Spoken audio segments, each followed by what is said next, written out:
This is the Absolute Business Mindset podcast, created and hosted by Mark Hayward. This podcast will interview entrepreneurs, business owners, and people in their careers.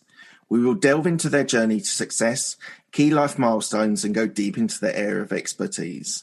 Get ready to learn from others' successes and failures. Today we have Nick Phillips, who has 15 years worth of experience as a personal trainer and owns LuvFitness Studios. Hello, Nick. How are you? I'm really well, thank you. How are you? Yeah, very good, thank you. Thank you for joining me today. So we're going to talk about your, as I said, your key life milestones, your education, your experience, your expertise, and your future endeavours. But just one thing, I'm interested, how has COVID affected your different studios and different businesses as we now are in lockdown 3?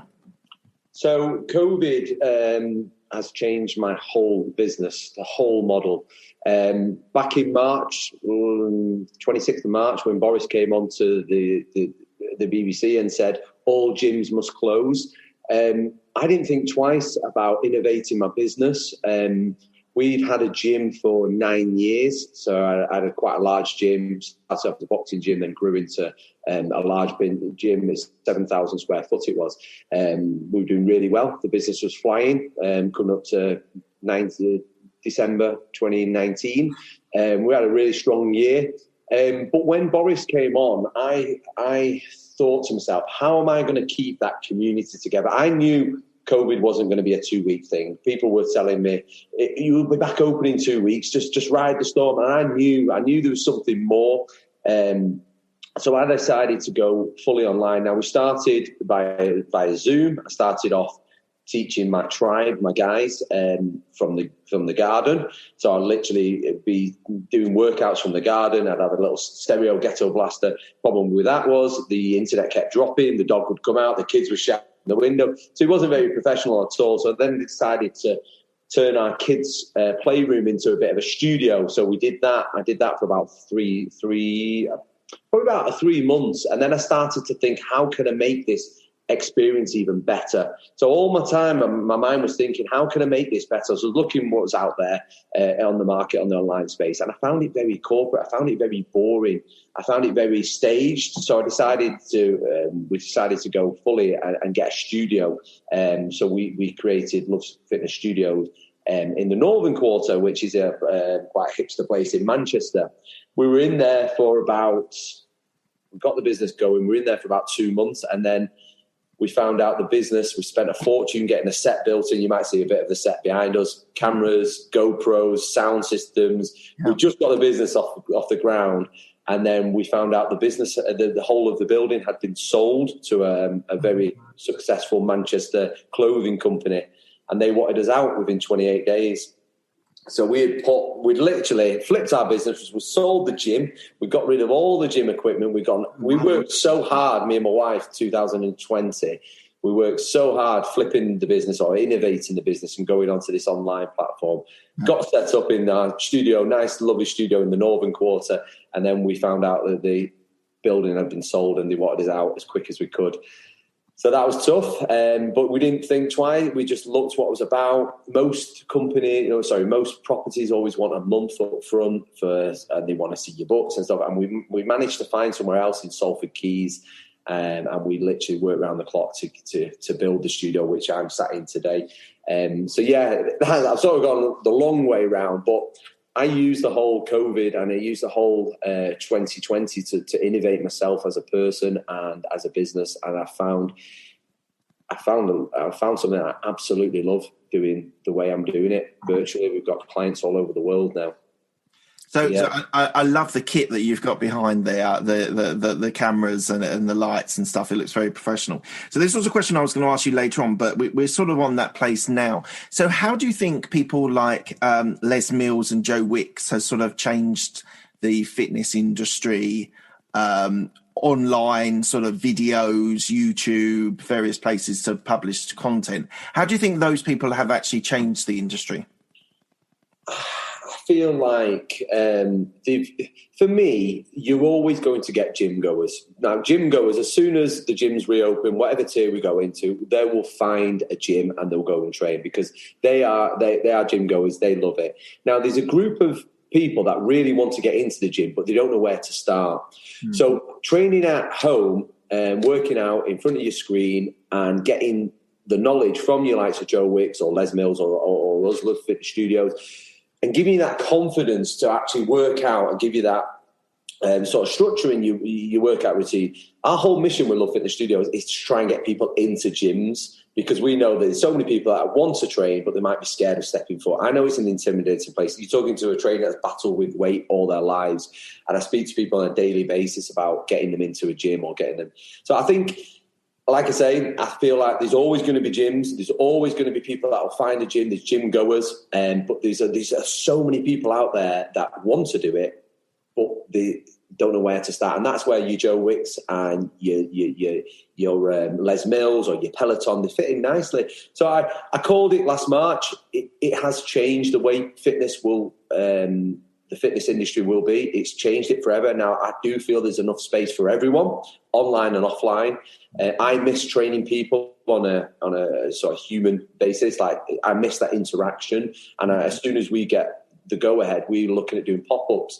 But yeah, I feel like there's enough space for everyone. I feel like Joe Wicks has led the way, and I feel like there's going to be a lot of individual companies like ourselves coming through and putting our own little stamp on it. Peloton are great, Les Mills are great, but they're very, very their American style. There's not enough, for me, there's not enough connection. We're all about building connections and keeping that community together. Fantastic. So let's go back to your education. So you did a diploma in personal training, health and physical education and fitness. Did you ever consider doing anything else? Or was it just a passion that you just had to be involved in the fitness industry? So I struggled with weight all my life. I was a large kid. When I was young, I just piled on the weight. I could not shift the weight. Then at about the age of 17, when you start getting into girls, and I decided to lose weight, and I did it the stupid way. I did it by not eating, basically. I just starved myself. I'd literally get to the point, I was working in a call centre at the time, I'd get to the point where I'd nearly pass out just getting up, because I'd probably not eaten for a few days. I'd eat wine gums just to literally keep me moving. So I did it stupidly. I was having diet pills, and I'd go and do loads of cardio. So I lost all the weight, obviously, as you will do by not eating. And then I realised that's not a healthy way. So I was training at a gym, and I'm talking 16 years ago now. And a personal trainer, there wasn't a lot of personal trainers around then. Personal trainer came up to me and said, "Do you need any help with your workouts?" And I got to know him. And then from there, I thought to myself, what an amazing job, like actually helping people get results. I'm a complete and utter giver. I love helping people. So I want to be a personal trainer. I really want to be a personal trainer. The problem is I suffer with severe dyslexia. So I honestly thought I would not be able to get through the exams. My parents are very successful. My mum is a specialist breast cancer nurse, and my dad unfortunately passed away 10 years ago, but he was a GP. So I knew I had the backup to help me, but I always thought the problem was going to be the education side, exams, and personal training 15 years ago, 16 years ago, it was, you have to be there to do your diploma. It's none of this quick fix online. You had to sit there, exams, tests, and I just thought I'd never be able to do that. So I rang up a company called Premier Global, and I got on the phone to a guy called Doug, and I explained, I want to be a personal trainer. I've got the passion, but I'm going to struggle with my exams. I really do struggle with reading and writing. And he said, "Look, just come down and we will have a chat more in depth." Went down, absolutely loved it, started the course. And then we got to the exam part. When I sat down and did the exams, I did the best I could, filling out the forms and filling out the exams. And then Doug, my coach, would pull me into the room, and then he would ask me the questions again just to make sure I knew them and understood them. So yeah, I knew that was what I wanted to do, PT, and that was the biggest barrier I had, was getting through the qualifications and get that certificate. So yeah. Okay, so your first role was in David Lloyd Leisure. So it's quite a premier place to start off your career as a personal trainer. Did you enjoy that environment? The best time of my life. When we got qualified, I decided, I'm talking gyms weren't like they are now. There wasn't a lot of personal trainers about us all. So there was one gym in Manchester that had quite a few personal trainers. But I realised I need to be in London. So I'm a northern guy, Manchester guy, and we moved down to London, me and my friend that I met on the course. We moved down to a place called Streatham Hill. And we started working as apprentices in this gym, which was a black label, Fitness First. It was just on the outskirts of Brixton. And on the first week we were in there, we saw a big fight on the gym floor. And I thought to myself, this is not where I want to be. This is not the environment I wanted to be in. So we started looking for more jobs. And we were literally, me and my friend, we were literally just living in a little bed sit and just trying to survive down in the big smoke. And then a job came up, and it was at the flagship David Lloyd in Kensington. 30 of us went, and my friend went for the job, and me and another guy got it. So that was it. Started working for David Lloyd, the flagship. It was a beautiful gym. I think Jensen Button, for the F1 drive, used to train there when he was back from doing his thing in the cars. He used to come and train in there. So it was just a beautiful gym. I had a great time there. And so then what made you want to set up Hub Fitness as an entrepreneur? What did you always want to do something entrepreneurial, or did it just fit the industry in the fitness industry? So I was flying in London. I was the number one trainer down there. Month after month, I was doing extremely well. I was training all sorts of really high successful clients. Loving it, absolutely loving it. Not even thinking about coming back to Manchester at all. And I remember the day. It sends shivers down the spine, but I remember the day. It was a Sunday afternoon, and I got a phone call from my brother. Now, my brother was in the RAF, and they'd gone walking with my dad, who was 50, and my mum. And they'd gone to the Lake District and gone for a walk up the mountains. And my dad had a massive heart attack on the mountain and passed away, unfortunately. My brother rang in absolute tears. So I moved back to Manchester just to help my mum, because Christine was in the RAF. So I just moved back, just saying to all my clients, look, I'll be back. I'm going to go back to Manchester. They all obviously understood. They were sending me like hampers from Hamleys and from Harrods, and they're just amazing people. You can imagine the clients I was training in Kensington and around that neck of the wood. And so I was planning on moving back to London because I was having such a good time there, but I needed to help my mum. She was really struggling with the death of my dad. So I joined a gym. I joined a gym just to sort of take myself away, and like every morning I'd go and train.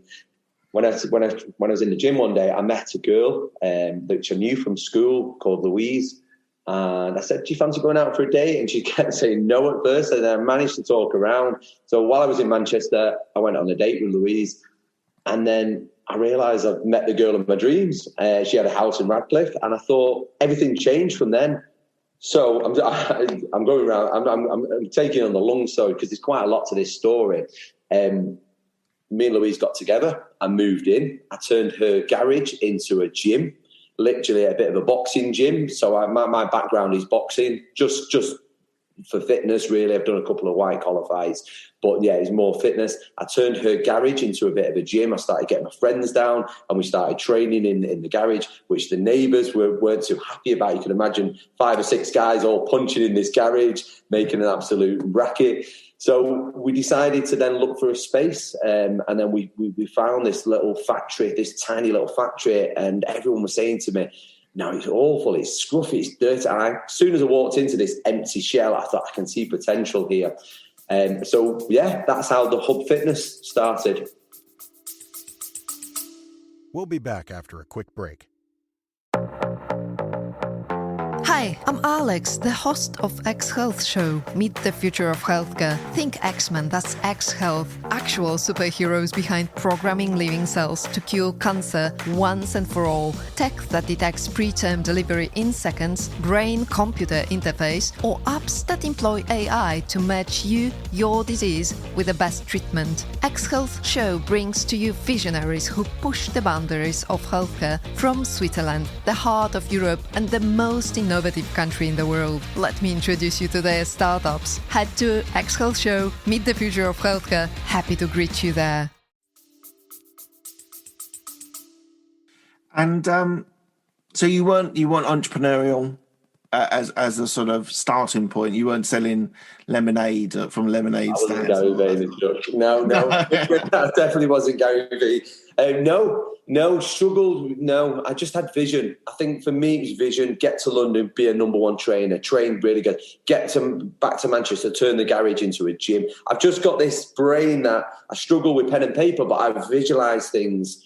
And when something drops for me, I was like, right, I focus fully on this, and that was it. We started off with the hub as just one room. It was just literally a room. I've got pictures of us in there 9 years ago with literally my family members just skipping, and just that's all. We had a skipping rope, and then we just built it, and we became a success. We won Small Business of the Year 1 year, but yeah, we just kept building and just kept hustling basically. So something my audience are really interested in is about the actual setting up of the business and how you do it and the sort of mechanics of that. So you said you started very lean. You started with one studio, and did you then build it to the point where you then needed a second studio because you were filled up on with all your slots? Was that how you sort of expanded it? No. We sort of took it by room. So we had the opportunity to move into other spaces in this building. So we sort of started off as a boot camp, and then I realised I wanted to start doing some sort of spinning or cycling. So then we started another room, and we started off the cycle. And then we realised we wanted to go a bit more into weights, and so we built a room. So we just kept building. The problem that we had with that is it actually became too big. It was too big for me to control. I didn't have the systems in place. Yeah. I didn't have any systems in place. It was literally just, we kept building it. So we didn't sit down and think, right, we've got a plan of action here. We just got the ball rolling and see where it led. And that's how we built it, really. And then from the back of that, we set up our own business with another business, a spinning studio called LuvFitness Studios. And that was, LuvCycle. That's how it's all tied in now. So we had Hub Fitness, and then we had LuvCycle as well, which we did as pop-ups. So we were based in a part of the gym, but then we would pop up. So we did things like Manchester Marathon, and we'd do like live DJ events. So we do a lot of events with that side of the business. So PR was an important factor for you, just to get out there and turn up to events and sort of showcase your business that way? Yeah, definitely. And it was just down to networking. It was just down to literally getting to know people and knowing our clients. I call them a tribe, but knowing our tribe, knowing our clients and what areas they're in, and just getting to know them. I'm a real people's person, so I've really got a lot of time for people. My whole thing is like, how can I help you? And what can I do today to help you to get to your goal? So that was it, just networking, and that leads to that, and that's how that's the tiny little bit of success that we have, is just be a great person and just be out there to help, and then it leads on to other things. So spin classes are now very popular. They're in multiple gyms. Any sort of size gym usually has a spin class. What was your USP for LuvCycle? So back when I was working in David Lloyd in Kensington, I'm pretty sure I was one of the first people to put like a disco light in the room. We had this idea that spinning for me was a bit boring. It was a bit, like I say, I'm talking 15, 14 years ago here. It was a bit boring. It was a bit of dark rooms. And yeah, so I decided to put a disco light in there. So then that was me and David Lloyd. So my spin classes in David Lloyd become packed out, sold out every time you had to join a wait list. And then when I moved back to Manchester, obviously we've got the Hacienda, which is a nightclub in Manchester. I wanted to set up a Hacienda spinning room. So we did it all out like the Hacienda. We're talking before SoulCycle here, before any of the big chains. So that's what I did. So I made I downloaded pictures of how the Hacienda used to look. Right. I did this room the same colour. I built a stage. I got all the lighting done, and I created Hacienda spinning in our loves, and it just took off. It just completely took off. People absolutely loved it. Same again, it was packed out. I've got some pictures of that as well I'll have to share with you. So just to let my audience who don't know Manchester, so Hacienda was like an indie club night that or place that was in the middle of Manchester. So you decked out your studio in the same style, in the same look.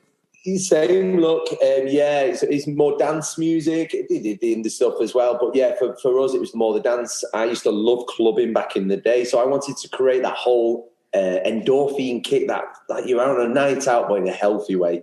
So that was the whole thing with the Hacienda spin. And from the back of that, I got pally with a few clients who are quite successful. I used to do, and they would sort of like give me business ideas. And then from that, we decided to go a bit more in depth with the spinning side. So we ended up not calling it Hacienda Spin. We ended up calling it Love Cycle, and we launched the brand Love Cycle. And same again, it was dead popular. People absolutely loved it, and that's how we sort of innovated. Now we do it all virtual now, so you can see behind me there's the spin back there, and above my head is a 70-inch screen that I am talking back to my guys, and that's where it's different from the other maybe Pelotons of the world, is that we're actually interacting with our clients. So that's how we're doing spinning at the minute. Hopefully, when we do lift from when gyms do get back to some sort of normality, we're looking at doing pop-ups. For me as a business, it's better for me to work out of a studio and then just go and have a space that I can rent out for maybe 3 or 4 days, use it as a pop-up, pack it out, fill it out, get the live DJ on the go, and then basically I've not got the overheads of having such a big gym anymore. So how did you market this? What was your marketing strategy for let's just say Love Cycle? A lot of it was word of mouth. We really we had to sort of learn Instagram. I think Instagram's our jam, if that's the right word, and that's where we spend a lot of our time. That's where we speak to a lot of our audience. We've only just recently started playing around with sort of Facebook advertisements, and we find that working for us with the big social media companies, it doesn't work. It doesn't work for me. I've tried so many times, but yeah, word of mouth.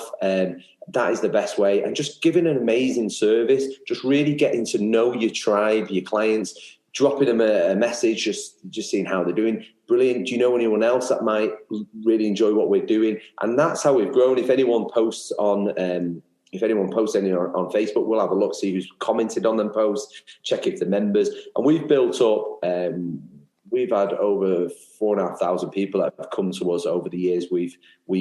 And that's just from the physical gym. So obviously we've built up a strong email list. So we send out emails every single Sunday. That always goes out on a Sunday. So yeah, we've had to, same again, we didn't no strategy. We've had to learn as we go. So we've had to learn as we go. It's only now with the way we are doing business, we're putting things into place. Like I said, I never went to business school. I've had to learn on the job. Did you ever contemplate or have a business coach to help you with the sales and marketing or the finances or hiring people? Did you ever have anyone to help you in that sense? We've tried again, and it just did not fit. So the thing I do is listen to a lot of podcasts, listen to a lot of business books. I'm very passionate about audiobooks. I'm on a catch up because I did suffer with severe dyslexia. I feel like now audiobooks are so good. I've just got a list of business books that I try and they always make notes. I always make notes about what I can take from the podcast or from the audiobooks that I've learned. And it just, yeah. So no, I mean, I do feel like I should have a business coach. I feel like I should have someone guiding us in the right way. But I suppose it's just knowing who is the right person to go for. I think that's the biggest problem that I've had. So yeah, I've not got one at the minute, but it is someone I'd look at in the future. I have in the past gone over to America learning courses and trying to. It just doesn't fit with me. I feel like I'm a very hands-on person. We do have goals. Me and my wife, she's my business partner, we set goals every single week, every single day. We've got different targets. We need to what's actually going to move our business needle. That's what we work on. We try and outsource everything now. I've got 4 trainers that work for me. I've got an editor who is here from Salford Uni. He's just about to graduate, so he's a full-timer for me now. So we're just trying to delegate as much as I can so I can work on the actual business, and that's stuff like this, networking, growing my network as well. So you are still involved in the day-to-day running. You still take classes. You still get involved.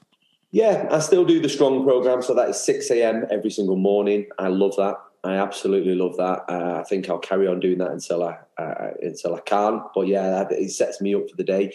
So I do that side of things. But we have delegated anything else now. So I don't do any evening classes. I don't have to worry about editing any videos anymore, editing our podcast. I've got an editor, so they're taking control of that. So all the mistakes I made in the first business with the Hub and Love Cycle, now we've combined both businesses into LuvFitness Studios and gone fully online. It's like we're having another reset with business. It's like we're building the foundations up again, and this time we want to try and build them absolutely strong as anything by delegating, putting things into place.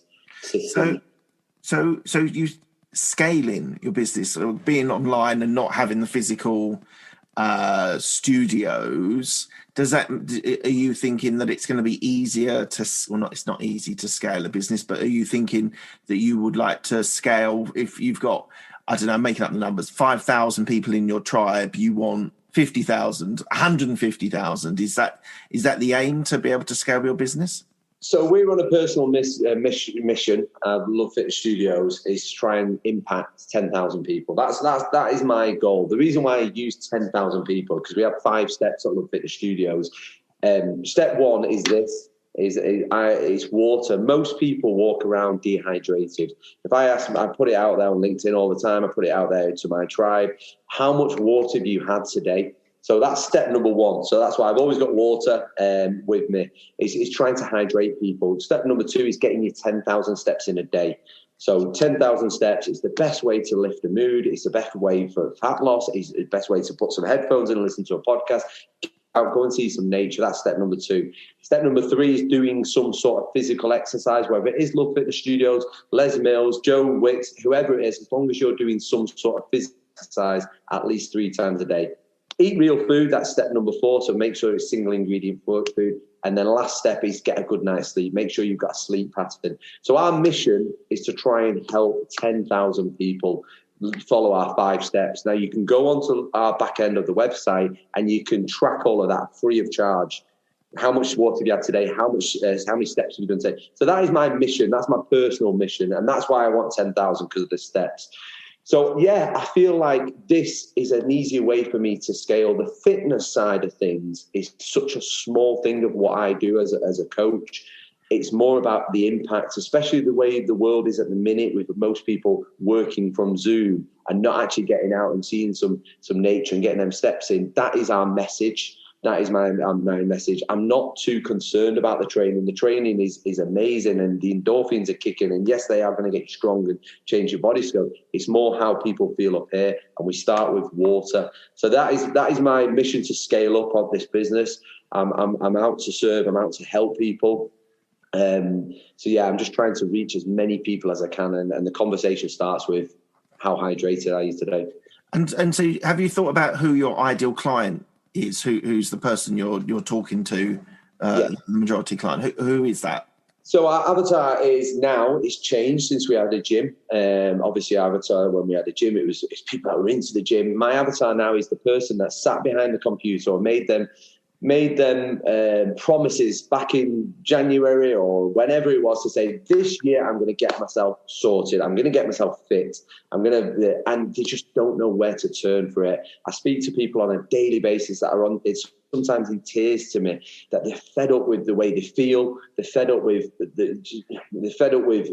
putting on weight after year. So that is my message, is to speak to these people. It's the ones that are scared to go into gyms or just don't know which way to turn, and just guide them the right way. And like I keep saying, it's starting with water before we try and overcomplicate things with the way to train, the nutrition. Start with water, start with steps, and we're on the right path. So yeah, my avatar now is people that might be sat behind a computer and I really want to know. I really want to feel better by maybe the summer, by next Christmas. Do you know what I mean? I always ask people to focus on how do you want to feel maybe when the lockdown lifts and the beer gardens are open and you're seeing your mates for the first time in 6 months or a year. How do you want to feel? Do you want them to say, you look really good? Or do you want to feel like sluggish? I don't really want to go and meet them because that top doesn't fit great. I'll put a load of weight in lockdown. And we did statistics, and I think I'll have to drag them out. We put them into LinkedIn about how many people put weight on over the first lockdown, and it was mind blowing. And how many people are feeling down over lockdown. And like I say, if we can change that by steps and listen what you're listening to podcast wise, it's such a powerful thing. So what's your view on water versus other drinks, squash, tea, coffee? Is it consumption of liquids, or does it depend? Is it very important on the water side? Yeah, water. Water, 100%. Tea, coffee will dehydrate you. So you want to stay away from that. And then stuff like juices and sugary, just stuff like that. Obviously, in an ideal world, and I completely get it, people don't enjoy drinking water. Sometimes we need to do things that are a little bit uncomfortable. Juices and stuff like that, I try and stay away from that as much as I can. I've got 2 young boys. I wouldn't tell them not to have it, but I wouldn't go out and buy it. But yeah, if you can get yourself into drinking mineral water or whatever water you choose, it's a massive difference. You'll feel it brain-wise. You'll feel it skin-wise. You'll feel it so much better. Our bodies are made up from water. Over 80% of us are water. And we just most people walking around dehydrated. So you've mentioned a couple of times about books and audiobooks and podcasts. I'm completely passionate with audiobooks. They have changed the way I must admit I'm struggling now in COVID because I was listening on my commute there and back. I would easily spend 2 hours a day listening to audiobooks. But maybe name a couple, if you can think off the top of your head, that have made a great impact on you personally or professionally? So the last book I have read is, pardon my French, Get Your Shit Together. No, it's not. It was You're a Badass. You're a Badass, I think it's Jen Sicario, I think she's called. Yeah. So I really enjoyed her. So I wanted to go a bit more heavy on the money side of things. So that was a personal goal of mine, to understand money a bit better. So I looked in the book world what was there, and she's got a book called You're a Badass Money Making Machine, I think. Yeah. I'll have to check that out. But she was brilliant. So I listened to that first one, You're a Badass at Making Money, I think it's called. So I listened to hers. I absolutely love it. I love the ones that talk and they're like either come from a comedian background and they make it fun. So yeah, I really enjoyed that one. Books that really stand out to me, I gave up alcohol about 2 years ago. 2 years in September it'll be, and alcohol lied to me. Now the reason why I mention that is stopping alcohol was a massive game changer for me, for the way I function as a person. I feel like if we would go back to the story about lockdown and Boris coming on, I think if it was the old way, my mindset would have been, I would have just got drunk and then I would have woke up the next day thinking, just ride the storm, we'll be all right. My mindset was in a great place. So Alcohol Lied to Me was a really powerful book that changed my life, basically. I wasn't ever an alcoholic or anything, but I was never functioning I wasn't firing on all 4 cylinders, if that's the right word. If I'd had a drink, and it would be most weekends where you'd have a drink, and like I say, any sort of negative news, which that obviously was, me and my wife would just think, let's drink it, let's forget about it, let's just drink. So that was a big book. I love stuff like Ant Middleton's books. I think he's done some good stuff. I know. But yeah, I love a good autobiography. I do love a good autobiography. So Richard Branson, I remember reading his. That was a good one. Yeah. I think, when you put on the spot about what no, apologies about that. I think there's so many. I could pull my phone out and go through loads. But yeah, they're the books that I've enjoyed recently. Fantastic. What's your view on exercising first thing in the morning? Is that the preferred time? Because you hear a lot of the, if I say the influencers, well, I hear a lot of people who are business influencers that say first thing in the morning, doesn't necessarily have to be an hour, but a light exercise every day is the best way to kickstart a day. What's your view about when to exercise? Morning, lunchtime, dinner time, evening? What's the most for optimal performance and mindset and health? When is the best time? Morning, 100%. For me, now everyone's different. Some people are morning people. The reason why I say morning is because it's giving you that routine, especially in the world we're living now with lockdown. That was the big thing when we went virtually. I wanted to still try and create, you're still going to a class. So, for example, before our classes start, we've got a screen that's got all our 5 tips, water, steps, our 5 tips for success, and then we've got music playing in the background. I'm welcoming people into the class, talking to them on a human, like getting to know them a bit more. So for me, for morning, you get that. Getting out of bed is the first challenge that most people think, like Monday morning, I should go down and exercise in front of the screen, but I can't be bothered. My bed is too comfy. It's too cozy underneath the quilts. So I always say to myself, to any client side, I want you to say 5, 4, 3, 2, 1, get one foot out of the door and get out. Yeah. So first thing, 5, 4, 3, 2, 1, out your bed, and then go straight to the bathroom and splash some water on your face. That will wake you up. Next thing, water. So we're gonna work out. So I'm creating these habits to these people and that is the game changer for me as a coach. I'm creating the habits of, they're in lockdown, they know they've got to do homeschooling, they've got to worry about COVID and work and all these stresses. But if I can make them super powerful for that first hour while the kids are still in bed, the husbands, the wives are still in bed, and I can change their mindset for their first thing in the morning, that is a game changer. And that is why we've built this business successfully in the lockdown, is by changing habits first thing in the morning. So get out of bed, get your water, get in front of a class. And as I'm teaching the classes, I am talking to my guys like, guys, this is such a small bit of what I want you to do today. You've done the first thing, give yourself a pat on the back. You've got out of bed, you're exercising, you're drinking at least water first thing in the morning, but I still need to get my 5 steps in. So yeah, for me, and for I think a lot of my tribe, now we do have nighttime classes, the morning ones are a lot more busier. For me and for my wife and most of my tribe, it's that morning habit. So yeah, I scientifically wise, I don't know. I try not to go into too much science with exercise. That's not my thing. It's more about getting people feel better. And so you're now under the banner LuvFitness Studios, which is the whole brand, the cycling, the weights, the classes. Is Nick Phillips the brand, or is LuvFitness Studios the brand? LuvFitness Studios. The reason why we've got a U in the middle of the V and the L, it's because it's all about you. It's all about the community pulling you in together. It's not about me. It's about the community side of things.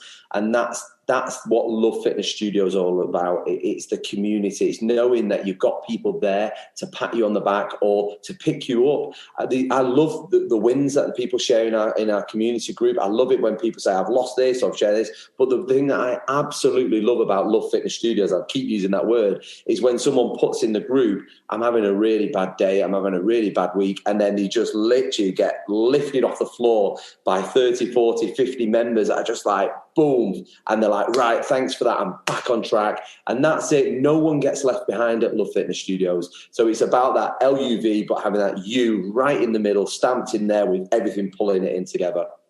It's really interesting thinking about your 5 different steps of how to be healthy. And I must admit, like, especially in lockdown, I've struggled with my fitness because I was going to the gym 2-3 times a week and quite a healthy guy. I had a PT trainer for 6 months and it was really going well. But lockdown comes in, you're at your desk, you're on Zoom all the time. You don't have that commute where you walk to the station, so my steps dropped. Obviously in and out of the gym because of COVID and stuff like that. So from a very personal point of view, I find it interesting that you're saying other things, but you're saying you need your 10,000 steps as well as regular exercise as well. What's the sort of methodology behind, or what's the idea behind doing both? Because as a layman, I would think 10,000 steps or do exercise. Why is it in the package of your 5 steps you do both? The steps are above the exercise. So our 5 steps are water, steps, exercise, nutrition, and then sleep. So in an ideal world, yes, you are going to get amazing results by just going out for steps and hydrating yourself and making sure that you're eating single ingredient food. For your bones, your ligaments, your tendons, your joints, you do need to do some sort of physical exercise. You do need to do some sort of resistance training, whether that's body weight or you've got some dumbbells at home or you use a PT. Do you know what I mean? So, yeah, it's got to go both in. It's got to go both in. The steps, for me, now come second to nature. Do you know what I mean? And they do for most of my tribe. That is the time for you to really focus on yourself. Get out, see nature, see something that's going to, do you know what I mean? Just get fresh air. For me, that is so important, so important. So resistance-wise, physical exercise-wise, that is for your tendons, your joints, your bones, to build strong muscles.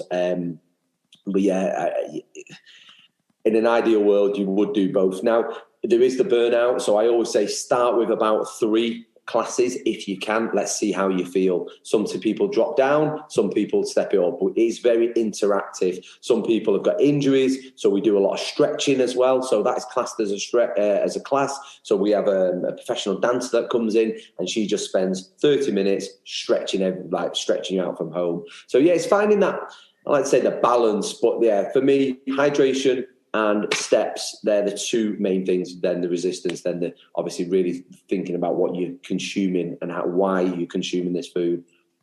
And we've kind of touched on it without explicitly talking about it. So I'd just like to talk about mental health. So obviously lockdown has affected people. From my friends and people that I know, people seem to have gone 2 ways. You've either got now people that have more free time that are running, exercising, and they look great, or in lockdown, everyone's eating, drinking badly, and you've put on weight. So from a mental health point of view, just explain, like, obviously the endorphins you get from exercising, you get fresh air, which is fantastic for the walking. But how is sort of mental health? How have you packaged part of your deal with your tribe, the issue of mental health as well? I've not really stepped too far into it because obviously that's not my expertise. All I know is the power of the endorphin kick can put you in a great mood, and the power of what you listen to can put you in a great mood, and who you circle yourself around. You circle yourself around positive people. So I do a morning chat every Monday, Wednesday, Friday, live on our Instagram page, and I'm just literally talking about how I feel that day. So that's early mornings, 25 to 5. I do that, and I found that that's really helped a lot of people as well. But the mental awareness, I don't really. There is on the back end of our website, how are you feeling, from a few different chats, like feeling good, and if someone feels like they need help, it will alert us, and we can get over the phone to them and speak to them. It is an area where I feel like as the brand grows, I will like to work on that area and maybe get someone in to help me, like I am with the nutrition side of things. I'm bringing a nutritionist in to speak a bit more about healthy habits, rather than them telling you what you should be eating, the healthy habits side. So I would like to bring maybe someone in for the mental health side and bring them healthy habits in. But yeah, I don't really touch too much on that because it's such a sensitive area. But I'll always be there to reach out to any of my tribe guys or anyone. If anyone, I always finish my talks by, if you need me for anything, please reach out to me. Have a beautiful day. That's how I always finish my talks. And people do reach out. So if you put yourself out there to say, look, if anyone's down, and I'll always check in. I have like a 3-step process. How are you feeling today? lost my mojo, 50-50, or I'm completely on it. So I'll always put these out, and then if I'm seeing lots of ones, which is like I'm lost my mojo, I'll get them on the phone. I've got one at 2:00 today. I'll ring her up. How are you doing? And just try and understand where she is. So I just try and keep it very personal to the guys and girls. Fantastic. So tell me a little bit about your podcast. You said you're still, well, you're number 14 or 15, you said. Yep. So how's it going? Are you enjoying it? Yeah. I'm just being an absolute sponge, and I'm just soaking up everything that people are giving, like sharing their stories. I tried setting one up when I had the old business, and it just wasn't. I always find that there was always something to do. There was no structure, whereas every single Friday, that's the day for us to shoot. We're only on YouTube at the minute. I do need to convert everything onto Spotify and Apple. But I love it. I absolutely love it. So we speak to all sort of people, business owners, people that have done well in fitness industry, and just find out the stories. We've done quite a lot of boxers, find out the stories. But I just love connecting with people. I love speaking to people and hearing their stories. So it's me being a little bit selfish with the podcast. I just it's a passion that I'm really, really enjoying. Look, I'm not plugging myself, but when we jump off this, let's just have a quick chat about podcasting. It's really easy to set up the podcast. We can just have a quick 5 minutes after that. But so what's for the future? What's the plans for Love Fitness? What's the plans for you, Nick, as a businessman, as a personal trainer? What does the future hold? So the future hold, I mean, the reason why I get out of bed every single morning at 10 to 4 every single day, apart from Sundays, I want to build a strong future for my children. I want to build a future of memories for my children. I've got 2 small boys, a 3-year-old and a 6-year-old. They are my world. Now, I told you the story about my dad. He was actually my stepdad, but I class him as I call him my dad. My real biological dad said he was going on business. I was only 2, my brother was 3, and he never came back. And then he never came back. That was it. He's gone. I've never spoke to him ever again. So then my mum remarried, and who I class as my dad, Dr. Nick Phillips. That's my dad. But I don't even class this other person as my dad. So how you could just 2 children like that. So my whole thing in getting up every single day is building a future for my children. Now, it's more memories than anything else. I do want them to be successful in their own ways, but it's more memories. So we've got a bucket list of places we want to go, from going on safari in Kenya and also. So every single day I work towards that. And that is where I want to build this business into a successful business that I can spend more time with the children. I want the systems in place. I want to try and help as many people as I can with our 5-step process. But I want to build a strong business that I can, if I need to go away for a bit, or if I need to. It was getting to the point with the old business model that I wouldn't even be able to go and see my kids train doing football. I won't be able. It was like, I'm going to have to stop that because I need to go and teach that class. Or I'm going to have to start. And one of my kids, he loves his sport and he's doing really well with his sport. But I was thinking to myself, I can't take him there because I need to be at work. So that for me doesn't work. That's why this whole business model. After I finish most days about 2-3 o'clock now, because I want to go and pick the kids up. I'll pick them up from school when we're not in lockdown. I want to spend that time really engaged. So my future is just helping as many people as I can. We've got a 10,000 mission, and getting them healthy habits in, and just build a strong future for my family. That memories more than anything. Fantastic. Okay, we're coming to the end of the podcast. I asked the same 6 questions to all of my guests. They're quick-fire questions. They don't need quick-fire answers as well. It's been discussed. It's been said to me that it's quite thought-provoking, but I'll let you be the judge of that. What's the best decision that you made? Best decision I made. I'm not going to go the easy one, saying married my wife. Best decision I made, going online. What's the best piece of advice you've been given? Drink your water. Who's helped you most in your career? A guy called Simon Showman. He's a guy I've always sort of looked up to. He was a client of mine, and he gives me a bit of business advice. But he's a guy that I always sort of aspire to be like. So yeah. Awesome. Any regrets? No, I don't think so. It's all just learning. Good. What are you most proud of? What am I most proud of? My boys, my family. But yeah, I'm proud of what I build. I'm proud of how I think and how active I am and how innovative I am. So yeah, I'm proud that I'm a proper I can solve problems. I think that's what I'm proud of. I can show a bit of hard work. Fantastic. What does legacy mean to you? Just building that for the children, like we spoke about. So building memories for the children and just being the best dad they could ever ask for. Yes, it gets stressful sometimes. Yes, I do lash out, but just be an awesome parent and just build a strong future for my two boys. Fantastic. And the last thing, where can people find you? So LuvFitness Studios, that we're on Instagram, we're on Twitter, we're on Facebook, and we're on LinkedIn. And we're also on Clubhouse now.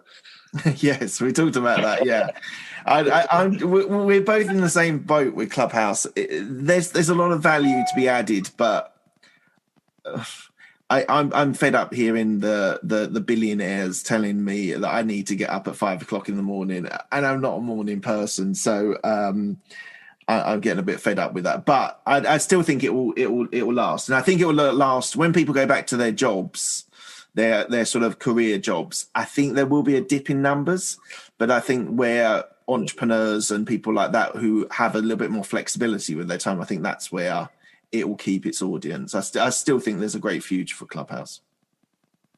I think it is. I think it's still got a lot of learning to do. I still feel we're in the testing stage. I'm seeing today there was they call it a stage, don't they? Someone who was on the stage kicked one of the moderators out, and that caused an absolute. Yeah, so they actually blocked him from the room, and it was just someone that was on the stage. So there's still a lot of learning to go down, and I feel like it's so new that it could go one way or the other. It could just end up filling out with a load of nonsense, or it will just be the most successful, powerful networking tool out there. Yeah. Okay. Thank you, Nick. Thank you so much for your time. It's been brilliant. Thank you. Cheers.